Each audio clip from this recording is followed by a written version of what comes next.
Hello students, good morning to all of you. कैसे हैं आप? आशा करता आप अच्छे होंगे, आपका पढ़ा अच्छा सा चल रहा होगा। तो आज हम लोग देखने जा रहे हैं तिनसुकिया डिस्ट्रिक्ट का इंग्लिश ग्रामर ओनली पोर्शन हम लोग देखेंगे। और ये प्री बोर्ड 2023 एंड 4 का एंड 2023 का प्री बोर्ड क्वेश्चन पेपर है ना।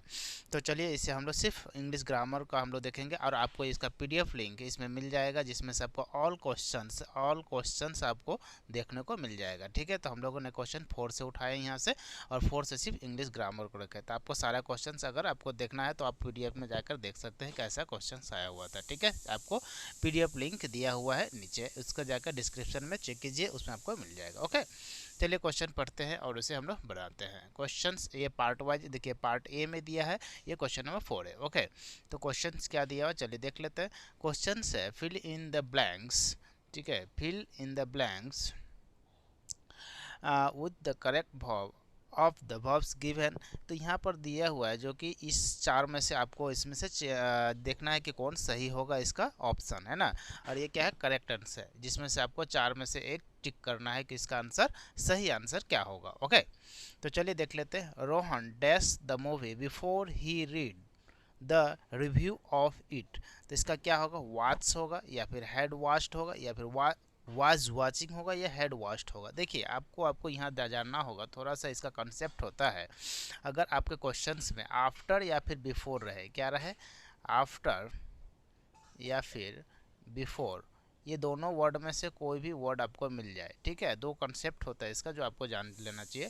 इसमें से कोई भी एक वर्ड मिल जाए और आपके साथ में इसमें दो चीज़ देखिएगा। अगर इसका साथ अगर आपको वर्ब 1 दिया है और या तो ये वर्ब 2 देगा, ध्यान से समझिएगा। एक वर्ब 1 भी दे सकता है आपको और या तो ये वर्ब 2 दे सकता है। अगर वर्ब 2 दिया हुआ है क्वेश्चंस में तो आप उसे चेंज कर दीजिए हैड प्लस वर्ब 3, यानी पास्ट परफेक्ट में हैड प्लस वर्ब 3। इसको किस में चेंज कीजिए, past perfect, had plus verb 3। अगर ये प्रेजेंट में तो इसे चेंज कर दीजिए फ्यूचर परफेक्ट में। फ्यूचर परफेक्ट में मतलब हैव विल हैव या फिर शैल हैव के साथ, विल हैव शैल हैव के साथ क्या कीजिए, वर्ब 3 में चेंज कर दीजिए। ओके, विल है या फिर सेल हैव, दोनों में से, यहाँ में से सेल भी लग सकता है या विल भी लग सकता है, लेकिन हैव रहेगा। विल या सेल में से कोई एक लगाइए, हैव लगाइए वर्ब 3।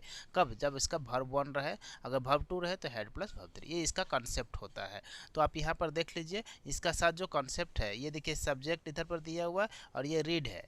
तो यहाँ पर क्या रीड दिया हुआ, अगर ये वर्ब 1 होता, समझिएगा, ये अगर वर्ब 1 या 5 कुछ भी हो सकता है, तो ही के साथ एस लगा होता है, राइट, क्योंकि ये वर्ब क्या होता है, थर्ड पर्सन सिंगुलर नंबर के साथ एस लगता है। तो ये क्या है, ये वर्ब 2 दिया हुआ कैसे है, वर्ब 1 क्यों नहीं है, क्योंकि रीड रीड ये तीनों का क्या होगा, वर्ब 1 वर्ब 1 वर्ब 1, बट यहाँ ही है, इसके साथ एस लगा होता है, रीड्स होता है, बट रीड दिया हुआ, इसका मतलब ये वर्ब का सेकेंड रूप है, यानी रीड है। तो ये वर्ब 2 है। अगर वर्ब 2 है तो क्या होगा, हेड प्लस वर्ब 3। और ऐसे भी देखिए, यहाँ विल सेल का इस्तेमाल नहीं किया, इसका मतलब ये वर्ब 2 है। तो इसका क्या, head plus verb 3।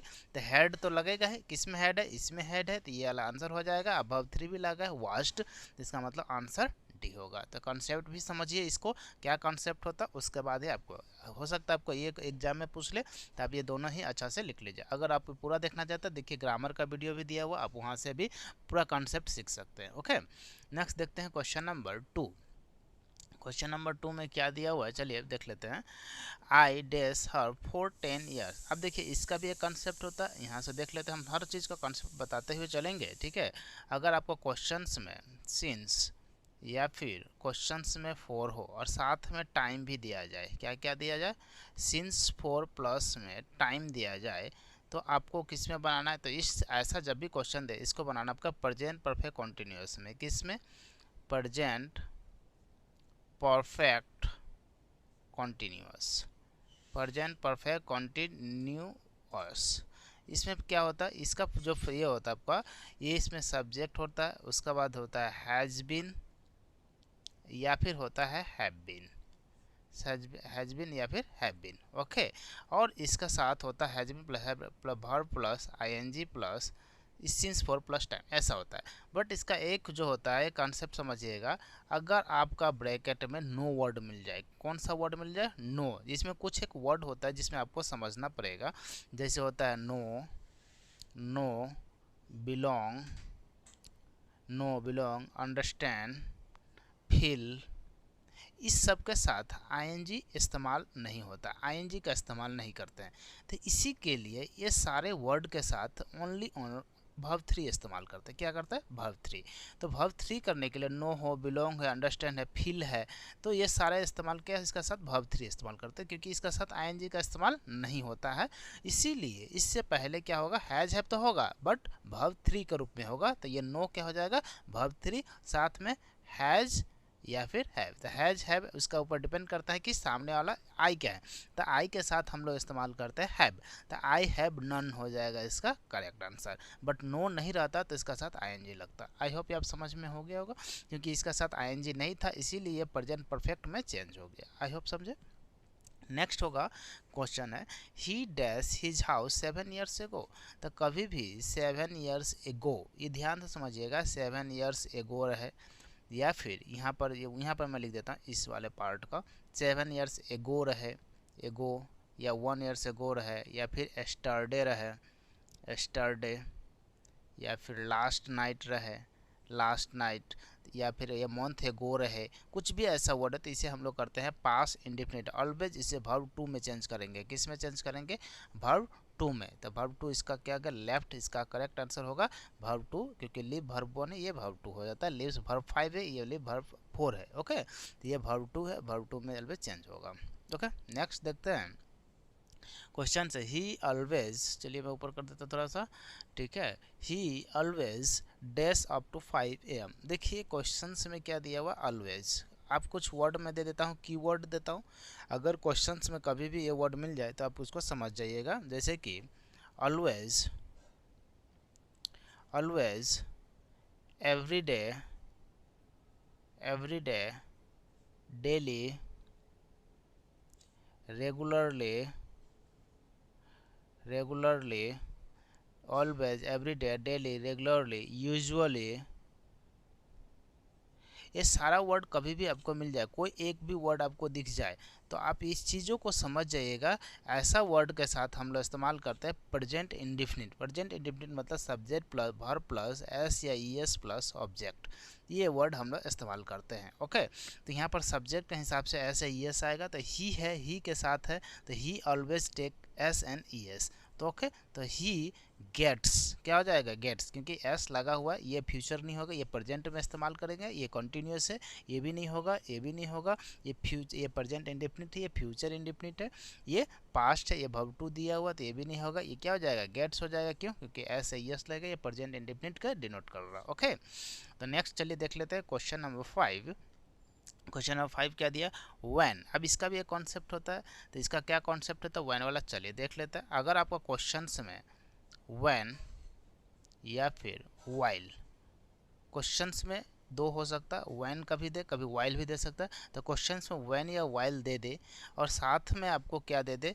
Verb two. क्या they they? Verb to.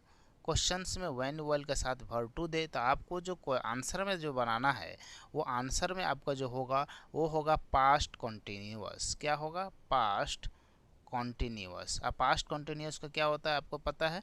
Was where, was where के साथ वर्ब प्लस आईएनजी, वर्ब के साथ आईएनजी। ओके, तो वाज वेयर के साथ रहेगा लेकिन वर्ब के साथ आईएनजी रहेगा। तो यहाँ से देख लेते हैं। देखिए यहाँ पर दिया हुआ है व्हेन दिया हुआ है और साथ में वर्ब टू यानी अराइव्ड भी दिया हुआ है, ये वर्ब टू है।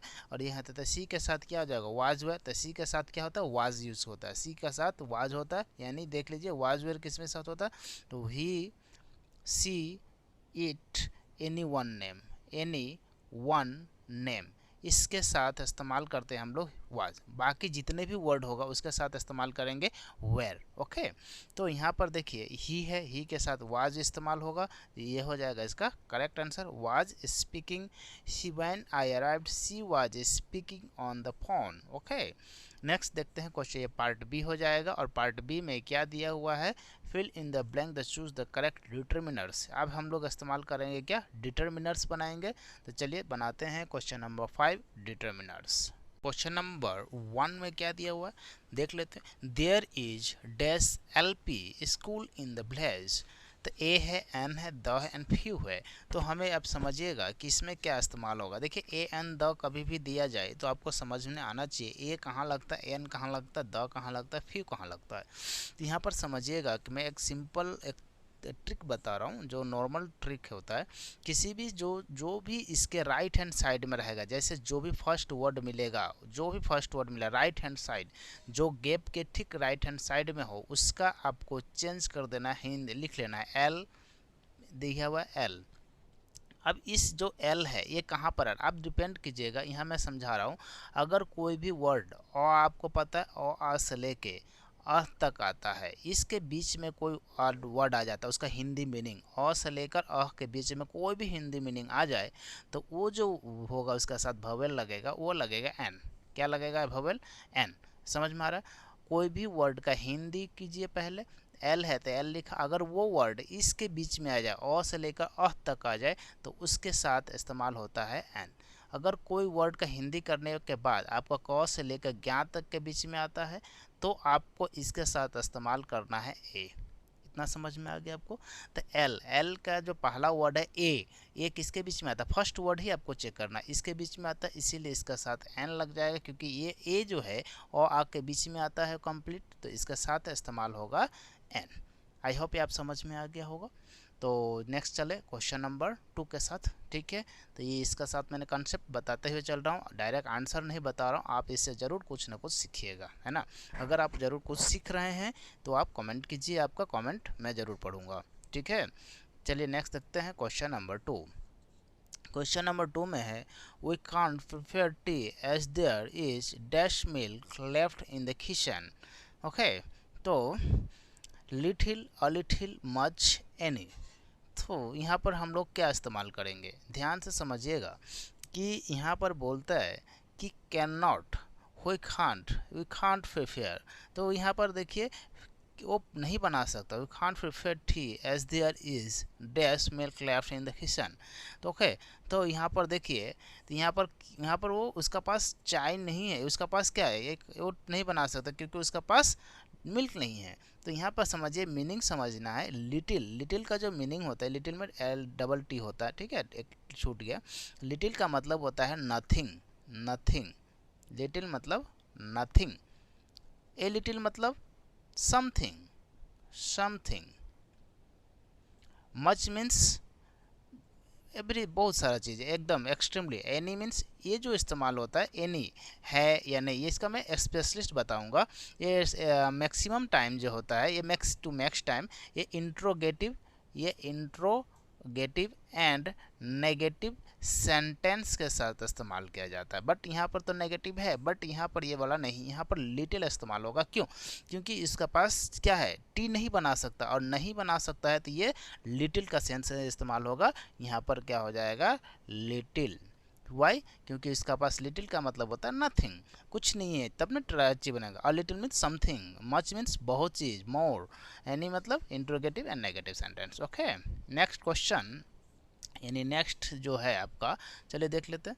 We had dash difficulty, we can't this one to reach there, we had dash difficulty to reach. Difficulty means what, difficulty को हम लोग जो है काउंट नहीं कर सकता, वी कांट काउंट। ओके, तो डिफिकल्टी को काउंट नहीं कर सकता, तो ये काउंटेबल नाउन नहीं है, दैट इज काउंटेबल नाउन, ये है uncountable noun, uncountable noun, uncountable noun, क्योंकि डिफ़िकल्टी को हम लोग काउंट नहीं कर सकते हैं। और देखिए ये मच जो है, ये मच अनकाउंटेबल, अनकाउंटेबल नाउन के साथ लगता है, ये चीज़ याद रखिएगा। मच किसके साथ लगता है, अनकाउंटेबल। मैनी काउंटेबल नाउन के साथ लगता है, ठीक है। ये तो पता नहीं है, ये शायद एनी होना चाहिए, एनी, एनी है, मैंने अभी भी बताया। ये क्या होता है, ये एनी इंट्रोगेटिव एंड नेगेटिव के साथ लगता है। और ये फ्यू, फ्यू जो है ओनली काउंटेबल नाउन के साथ लगता है। तो ये समझ में आ गया। तो यहाँ पर देखिए ये अनकाउंटेबल नाउन है और ये मच इसका करेक्ट हो जाएगा। क्यों, क्योंकि ये मच इसका क्या हो जाएगा, ये काउंटेबल नाउन के साथ इस्तेमाल होता है। ओके, नेक्स्ट है days of them was given as a prize, the each of them क्या हो जाएगा, each of them, each of them was given as a prize. Okay, next है आपका जो फिलअप क्वेश्चन नंबर 6 है, fill in the blanks with correct alternative. तो correct alternative का साथ इसमें दिया गया, चलिए देख लेते हैं। He has dash shop. देखिए, एक होता है स्टेशनरी, एक होता है स्टेशनरी, दोनों का जो प्रोनाउंसिएशन है वो सेम ही होता है, बस स्पेलिंग इसमें थोड़ा सा हमें देखना पड़ता है, ठीक है। तो इस स्टेशनरी का मतलब क्या होता है, मीनिंग आपको समझ में आए तो ही आपको ये बनेगा, अदरवाइज आप इसे नहीं बना सकते। तो इस स्टेशनरी का मतलब क्या होता है, इस स्टेशनरी का मतलब क्या होता है, ये आपको समझना चाहिए। तो इसका मतलब होता है जो एक जगह से दूसरा जगह नहीं जा सकता है, ठीक है। मतलब जिसको बोलता है ना एक जगह से चला दूसरा जगह, तो मतलब जिसे अचल बोलता है, अचल, स्थिर, हिंदी में इसको हम लोग बोल सकते हैं स्थिर, स्टेबल, जिसको हम लोग बोल सकते हैं स्टेबल, स्टेबल है, ठीक है। तो ये स्टेबल है, मतलब जिसको जो स्टेबल रहता है उसमें स्टेशनरी का इस्तेमाल करते हैं। और ये दूसरा होता है स्टेशनरी, उसका मतलब होता है जो लेटर लिखने का जो होता है, राइटिंग लेटर जो लिखने वाला जो कागज़ होता है उसको बोलता है स्टेशनरी, ठीक है। Letter writing, writing letter writing जो कागज़ होता था, पेपर होता है, उसे बोलता है लेटर राइटिंग पेपर। तो लेटर राइटिंग पेपर वाले को बोलता है स्टेशनरी, लेटर राइटिंग जो लिखते हैं वो पेपर, उसे हम स्टेशनरी बोलते हैं। और जो स्टेबल रहता है कहीं पर, जो एक जगह पर, उसे बोलता है स्टेशनरी। तो ही हैज़ डैश शॉप, तो स्टेशनरी सब स्टेबल शॉप है, ना कि लेटर राइटिंग। तो ये हो जाएगा स्टेशनरी, ये वाला फर्स्ट नंबर हो जाएगा इसका आंसर। ओके, नेक्स्ट है, यहाँ पर गैप होगा। ही could not dash himself to 77th the new situation. तो देखो ये न्यू सिचुएशन है, एक होता है अडॉप्ट, एक होता है अडॉप्ट, ये दोनों का मतलब। तो अडॉप्ट क्या मतलब क्या होता है, एडॉप्ट मतलब होता है अडॉप्ट, ओपी जो वाला होता है, इसका मतलब होता है किसी भी इसका मतलब जो ये एक होता है एडॉप्ट, एक होता है अडॉप्ट। तो पहला का मतलब होता है गोद लेना, जैसे कि हम लोग किसी को अडॉप्ट करते हैं ना, उसे गोद लेना, तो वो वाला होता है गोद लेना, किसी भी चीज़ को गोद, जैसे कि आप चाइल्ड को अडॉप्ट करते हैं, चाइल्ड अडॉप्ट, ये वाला अडॉप्ट होता है, चाइल्ड वाला अडॉप्ट वाला, चाइल्ड अडॉप्ट करना। और ये होता है आपका किसी भी सिचुएशन में आपको हैंडल किए रखना, तो वो सिचुएशन वाइज वाला ये अडॉप्ट है। तो ये सिचुएशन जब भी हो तो ये वाला अडॉप्ट होगा, और किसी चाइल्ड वाला जो अडॉप्ट है तो ये वाला अडॉप्ट है। तो ये सिचुएशन बेस्ड है, इसीलिए इसका आंसर ये हो जाएगा अडॉप्ट। ओके, नेक्स्ट क्वेश्चन है, the kite is a bird of dash prey and prey. तो एक प्रे का मतलब होता है प्रार्थना, प्रे मीन्स प्रार्थना, प्रार्थना जो आप स्कूल में सुबह सुबह करते हो। और इसका मतलब होता है शिकार, शिकार समझते हो। तो यहाँ पर द काइट है, काइट क्या कर सकता है, शिकार करता है। तो इसका आंसर हो जाएगा ये वाला प्रे, ये प्रार्थना नहीं कर सकता। ओके, नेक्स्ट है, Raju deals in dash product. तो राजू को है डील्स, एक होता है डायरी, एक होता है डायरी। तो ये जो डायरी वाला जो होता है, आई वाला जो वर्ड है डी आई, इसका जो मतलब होता है वो होता है पॉकेट, जो किसी को पॉकेट बुक होता है ना, pocket book, pocket book, pocket book जो रखता है पॉकेट में, वो ये डायरी है। और इस डायरी मतलब होता है मिल्क प्रोडक्ट, क्या होता है, मिल्क प्रोडक्ट। तो यहाँ ये मिल्क प्रोडक्ट का बात कर रहा है और ये पॉकेट बुक का बात कर रहा है। तो यहाँ राजू डील्स इन मिल्क, ये प्रोडक्ट में, तो ये किसका प्रोडक्ट का बात कर रहा है, मिल्क प्रोडक्ट। तो यहाँ पर होता है ये वाला डायरी हो जाएगा DAIRY, डायरी। ओके, तो आई होप ये आप समझ में आ गया होगा। नेक्स्ट चलिए देख लेते हैं question, combined sentence. Combined sentence कैसे बनेगा चलिए देख लेते हैं। Combine the following pair of sentence into a single sentence. Okay, तो इसे हम लोग सिंगल सेंटेंस में कंपेयर इसे करते हैं। He died young. It was unfortunate. तो इसका क्या हो जाएगा, तो ये जो है अनफॉर्चुनेट क्या हो गया, वो डाइड होगा। तो इट वाज यहाँ से लिख सकते, ये वाला पार्ट पहले लिखिए, तो ये हो जाएगा it was unfortunate, it was unfortunate that he died young. Okay, next question है, what is your name, I don't know. तो एक्चुअली इसका दो आंसर हो सकता है। पहला आंसर होगा I don't know, I don't know what, ये हेल्पिंग वर्ब को बाद में लिखना, व्हाट योर नेम इज, और लास्ट में फुल स्टॉप।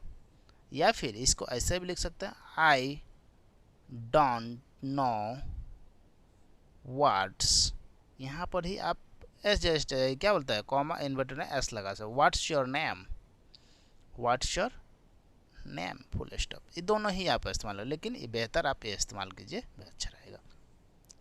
नेक्स्ट है question, this is the girl she stood first in the examination. तो यहाँ पर हो जाएगा this is the girl, this is the girl who, ये सी नहीं होगा क्योंकि ये गर्ल के लिए सी है, तो who stood first in the examination, in the examination। next है, the stick is very short, I can't reach the ceiling। तो इसका क्या हो जाएगा, इसका हो जाएगा the stick is, ये वेरी के लिए आ जाएगा डबल टी और टू शॉर्ट, और फिर ये कांट के लिए आ जाएगा ये एक to reach the shelling. Okay, तो ये क्वेश्चन हो गया, क्वेश्चन नंबर 4। नेक्स्ट देखते हैं क्वेश्चन आपका क्या दिया हुआ। ओके, नेक्स्ट है max sentence. Max sentence with the following phrases any 3, आपको कोई 3 लिखना, मैं पूरा ही बताऊंगा। ओके, आप इसका टेंशन ना लीजिए क्योंकि मैं आपको एकदम कंप्लीट जो होगा वो आपको पूरा का पूरा ही मैं बताऊंगा क्या होगा इसका आंसर। ओके, तो देखिए पहला जो क्वेश्चन है वो क्या दिया हुआ है, far and wide. Far and wide का मतलब होता है एवरीवेयर, सभी जगह। इसका मतलब क्या होता है, एवरीवेयर, सभी जगह, सभी जगह, सभी जगह को क्या बोलते हैं, फार एंड वाइड, हर जगह। तो यहाँ पर क्या हो जाएगा, हिज फेम, ऐसे भी लिख सकता है, the God live every far and wide, तो ये भी हो सकता है। या अगर ऐसा भी नहीं देते तो ये कुछ भी लिख सकता है, आपका ऊपर डिपेंड है। तो हिज फेम, उसका फेम जो है, his fame spread, his fame spread far and wide, far and wide, उसका फेम क्या है, सभी जगह फार एंड वाइड।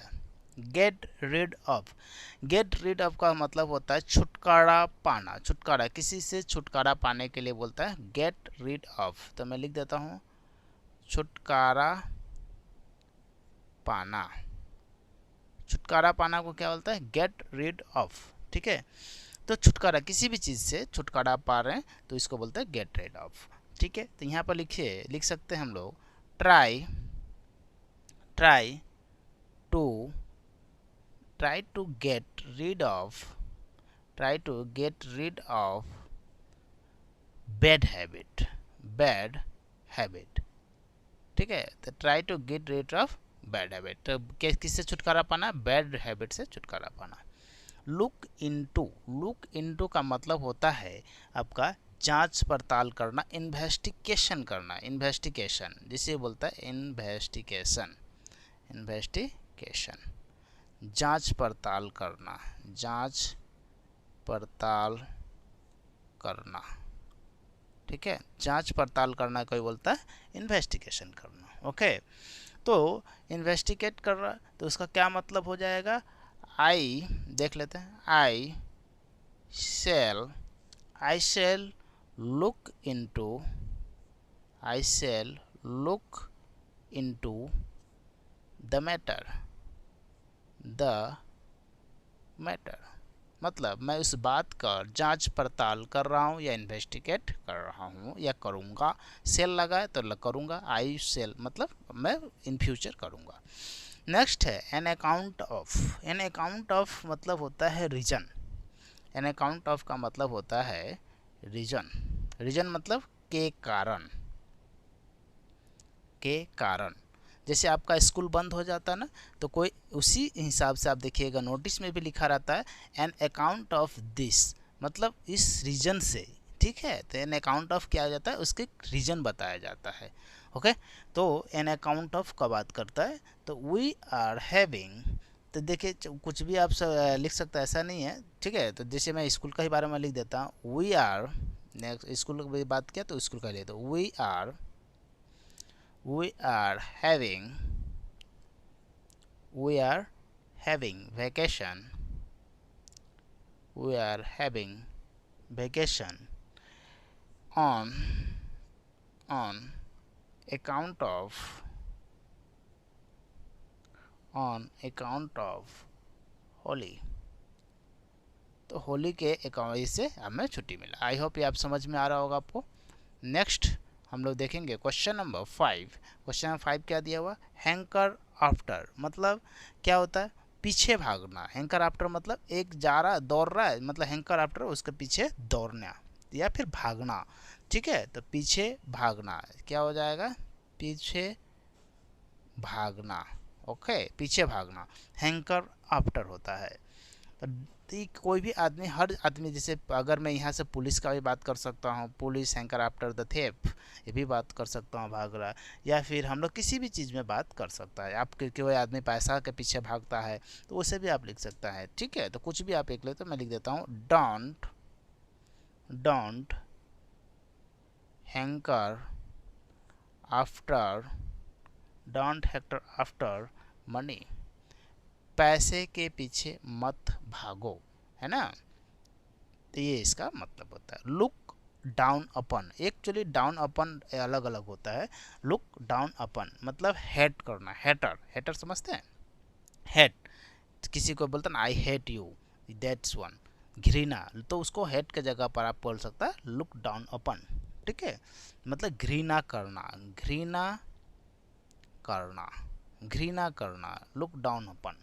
ठीक है, तो इसका यही मतलब होता है। तो इसका क्या होता है, चलिए देख लेता है। जैसे होता है ना, कोई कोई किसी से बहुत घृणा करने लगता है, तो इसी को बोलते हैं लुक डाउन। तो यहाँ पर मैं लिख देता हूँ don't look down upon, don't look down upon the poor.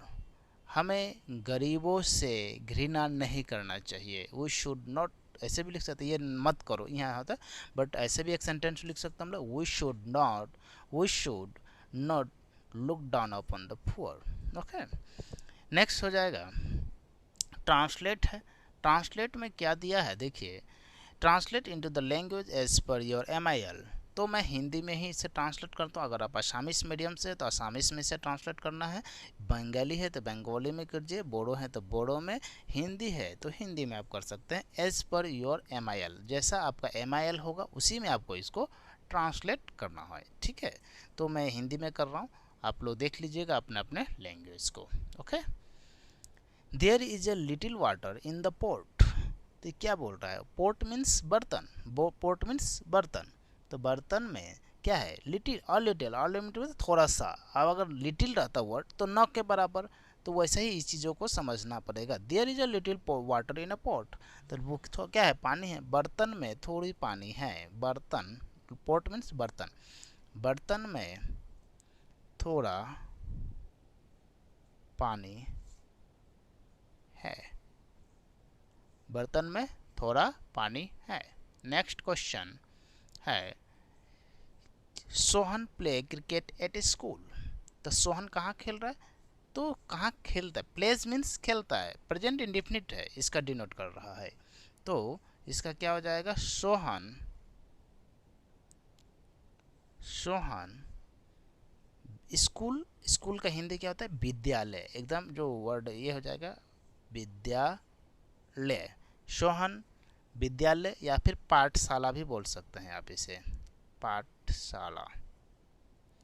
Sohan पाठशाला में या फिर विद्यालय में। अब ये मत बोलिए क्रिकेट का क्या होगा, तो क्रिकेट का क्रिकेट ही लिखना पड़ेगा आपको।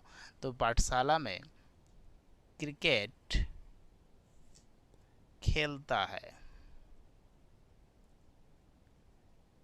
ओके, तो क्रिकेट कहाँ खेलता है, विद्यालय या फिर पाठशाला में खेलता है। Rohan has been sleeping since 1 o'clock means क्या, ये किसका डिनोट कर रहा है, प्रेजेंट परफेक्ट कॉन्टिन्यूस का डिनोट कर रहा है। तो वो 1 बजे से सो रहा है, 1 बजे से। रोहन कब से सो रहा है, 1 बजे से सो रहा है। तो यहाँ पर लिखना पड़ेगा रोहन, या तो 1 बजे लिख सकते हैं, तो 1 o'clock भी लिख सकते हैं। मैं ऐसे लिख देता हूँ, रोहन 1 बजे से सो रहा है। रोहन 1 बजे से सो रहा है। ओके, नेक्स्ट है आपका it may rain tonight. तो ये जो है ये अच्छे क्वेश्चन है। इट मे का इस्तेमाल यहाँ क्यों आया, ये भी आपको डिपेंड करता है। तो ये जो है ये कहना चाह रहा है डेफिनेट नहीं है, हो भी सकता नहीं भी हो सकता। तो it may rain tonight, आज रात क्या होगा, आज रात वर्षा, आज रात वर्षा हो सकती है। क्योंकि 100% डेफिनेट तो नहीं है ना कि होगा ही होगा। अगर आप यहाँ पर मे का जगह पर कैन लगाते हैं तो ये 100% हो जाएगा कि यस आज रात वर्षा होगी ही होगी। बट यहाँ पर मे का लगाने का इस्तेमाल से ये हो भी सकता नहीं भी हो सकता है। Okay, next question number 5। Question number 5 में क्या है, the lion kill the deer, शेर ने हिरन को मार दिया। क्या है, शेर ने हिरन को मार दिया। तो शेर ने हिरन को मारा, मारा भी लिख सकते हैं या मार दिया, मारा या फिर मार दिया, ऐसे एक ही बात होता है। ये मारा तो या फिर मार दिया एक ही बात है, ये दोनों में से कुछ एक लिख सकते हैं। मारा तो यहीं तक स्टॉप हो जाएगा, या तो ये मार दिया, एक ही बात है। He said what a fool I am. तो ये है, ये आपको यहाँ पर देखिए कॉमा इन्वर्टेड कॉमा भी होना चाहिए। तो ये बोल रहा है वह, उसने कहा या वह कहा, एक ही बात है। उसने कहा कॉमा इन्वर्टेड कॉमा, मैं कितना मूर्ख हूँ, मैं कितना मूर्ख हूँ। और यहाँ पर ये जो सिंबल है वही रहेगा। ओके, तो इसी के साथ हमारा ग्रामर पोर्शन कंप्लीट होता है। ठीक है, नेक्स्ट वीडियो में हम लोग मिलेंगे फिर से नेक्स्ट आपका डिस्ट्रिक्ट के साथ। तब तक के लिए जय हिंद जय भारत। कमेंट कीजिए कि आप इसमें कुछ नया सीखे या नहीं सीखे, और आपका कमेंट हमारे लिए बहुत इम्पोर्टेंट है क्योंकि हमें नेक्स्ट वीडियो बनाने में मदद मिलती है। थैंक यू, धन्यवाद।